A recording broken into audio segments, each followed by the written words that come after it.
శిల్పీ దివస్ ను పురస్కరించుకొని దివంగత కవి, రచయిత, నిర్మాత రూప్ కుంవర్ జ్యోతి ప్రసాద్ అగర్వాలాకు ఘన నివాళి అర్పించేందుకు అస్సోం ప్రభుత్వం భారీ ఏర్పాట్లు చేస్తోంది. ఈ నెల 17న గువాహటిలోని అర్జున్ భోగేశ్వర్ బారువా స్పోర్ట్స్ కాంప్లెక్స్ లో బాగురుంబా ప్రదర్శనకు ఏర్పాట్లు చేస్తోంది. 10,000 మంది కళాకారులు బోడో జానపద నృత్యం బాగురుంబాను ఏకకాలంలో ప్రదర్శించనున్నారు. ఈ కార్యక్రమానికి ప్రధాని నరేంద్ర మోదీ ముఖ్య అతిథిగా హాజరు కానున్నారు.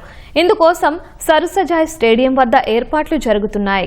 మంత్రులు, అధికారులు ఏర్పాట్లను నిరంతరం స్వయంగా పర్యవేక్షిస్తున్నారు. ఈ నెల 17న జరగనున్న కార్యక్రమం కోసం బోడో జానపద కళాకారులు పెద్ద ఎత్తున సాధన చేస్తున్నారు.